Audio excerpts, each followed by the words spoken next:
प्रश्नावली 3.3 question number first का second, निम्नलिखित समीकरण युग्म को प्रतिस्थापन विधि से हल कीजिए।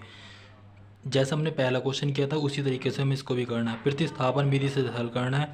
तो अब हमें क्या करना है, यहाँ पर समीकरण 1 को उठा लेते हैं। इस समीकरण 1 को उठा लो या समीकरण 2 को उठा लो, किसी से भी सॉल्यूशन कर सकते हैं। तो समीकरण 1 से मैं समीकरण 1 ले रहा हूँ। समीकरण 1 से समीकरण 1 दे रखी है मुझे, s minus t is equal to 3। U minus t इधर जाके प्लस का हो जाएगा, 3 प्लस टी। एस का मान समीकरण 2 में रखने पर, अगर जो हमने यहाँ समीकरण 1 ली है तो हम वैल्यू जो है 2 में रखेंगे। एस का मान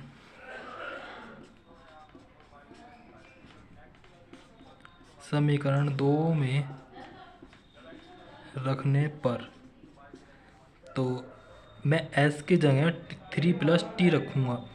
तो यहाँ पर रख रहा हूँ 3 प्लस टी अपॉन में इसके 3 दिया हुआ है, यहाँ 3 रख लिया, और प्लस टी अपॉन 2 था, ये टी अपॉन 2 रख लिया यहाँ, इज इक्वल टू 6 था। अब हमें क्या करना है, पहले इन दोनों का लय से लेना पड़ेगा। लय से आ जाएगा इसका 6। तो अब देखो ये 3 प्लस 2 है, 3 प्लस टी है। करने को तो हम इधर से कर सकते हैं कि 2 की मल्टीप्लाई इधर कर दो, 3 की मल्टीप्लाई इधर से कर दो, तो इस क्वेश्चन में कोई प्रॉब्लम नहीं होनी। कि मगर कुछ क्वेश्चन ऐसे आते हैं कि उनमें प्रॉब्लम हो जाती है। तो इस 3 से इस 6 को काटते हैं कितनी बार, 2 बार कट गया, 3 दूनी 6, 2 बार कट गया। तो हम यहाँ 2 से मल्टीप्लाई करेंगे। अब यहाँ इस 2 से 6 काटेंगे तो 3 बार कटेगा। देखो कुछ टीचर जो हैं इस तरीके से बता देते हैं कि इसकी इधर गुणा कर दो, इसकी इधर गुणा कर दो, तो वो गलत हो जाता है। तो इसलिए ज़्यादातर क्वेश्चन को आपको इसी तरीके से करना है, क्योंकि ऐसा करोगे तो कहीं भी आपका कभी भी गलत नहीं होने वाला। इक्वल टू में हमें 6 दिया हुआ था। अब इस 2 की मल्टीप्लाई अंदर कर देंगे, ये हो जाएगा 6 plus 2t plus 3t upon, या इस 6 की मल्टीप्लाई हम इधर कर देंगे, 6 6 जा 36 हो जाएगा। 6 ये इधर जाके माइनस का हो जाएगा, 2t और 3t हो जाएगा हमारा 5t, 36 माइनस 6, और ये 5t इज इक्वल टू 30। अब t इक्वल टू आ जाएगा आपका 30 अपॉन 5, ये 5 कम 5, 5 छंग 30। टी की वैल्यू आ गई हमारी 6। टी का मान अब हम किसी में भी समीकरण में रख सकते हैं, 1 या 2 में। तो टी का मान समीकरण 1 में रखने पर, तो टी का मान समीकरण 1 में रखना है। यहाँ पर s minus 6 is equal to 3, तो 6 इधर जाकर प्लस का हो जाएगा, 3 plus 6 s is equal to आ जाएगा 9। तो इस तरीके से आपके क्वेश्चन को सॉल्यूशन करना है। ये पहला समीकरण 1 को उठा लिया था, इससे माइनस टी को इधर पहुँचा दिया, 3 प्लस टी कर दिया, s का मान समीकरण 2 में रख दिया, एलसीएम लिया यहाँ, एलसीएम लेने के बाद इसको सॉल्यूशन किया, 5t इज इक्वल टू 30 आ गया था। तो t is equal to 30 upon 5 से 6 टाइम्स कर दिया। t का मान समीकरण 1 में रखने पर s की वैल्यू 9 आ गई। इसके बाद क्वेश्चन नंबर 3 देखेंगे। यहाँ पर क्वेश्चन नंबर फर्स्ट का 3 दिया हुआ है। अब जैसे हमने क्वेश्चन नंबर फर्स्ट और सेकंड किया इसी तरीके से करेंगे। तो इसमें मैं एक पहली समीकरण को ले लेता हूँ, समीकरण 1 से।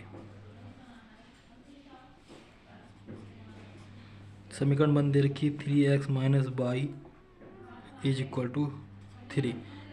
यहाँ पर मैं इसको पहुँचा देता हूँ, 3x को इधर पहुँचा देता हूँ, और या ऐसे कर लेते हैं 3 को इधर पहुँचा देते हैं और y को इधर पहुँचा देते हैं। मैं 3 को, ये प्लस का 3 था इधर आ गया, ये माइनस का हो गया, और ये माइनस का y था इधर आके प्लस का हो गया। तो हमें y की वैल्यू जो है ये मिल गई। आप इस तरीके से क्वेश्चन करोगे तो बहुत इजी हो जाएगा। तो y का मान समीकरण 2 में रखने पर, y का मान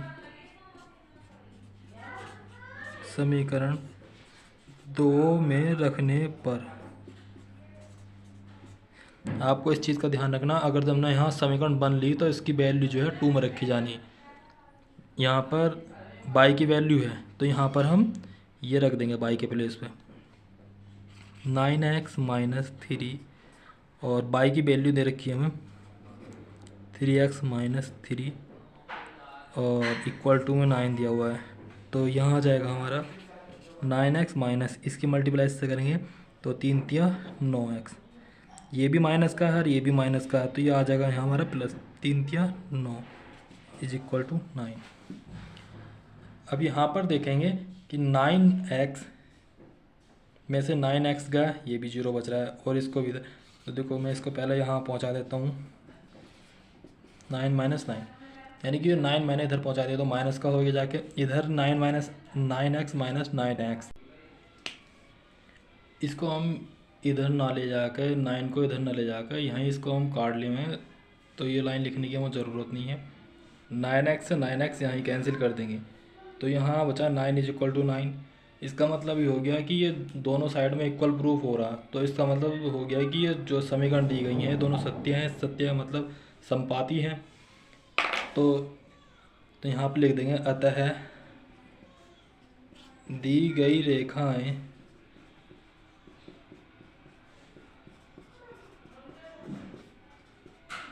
संपाती हैं, अतः इसलिए इनके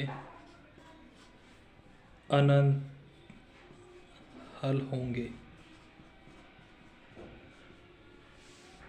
तो ये कंडीशन मैं आपको पहले ही बता चुका हूँ, अगर जो रेखाएं संपाती होती हैं तो उनके अनंत हल होते हैं, यानी कि इसका मतलब ये है कि ये रेखाएं जो हैं एक दूसरे को प्रतिच्छेद नहीं करती हैं और एक दूसरे के ऊपर लाइन के ऊपर लाइन आती है, जैसे कि हम लाइन ड्रॉ करते हैं तो उसी के ऊपर एक लाइन और आ जाती है, तो ये रेखाएं जो है संपाती होती हैं।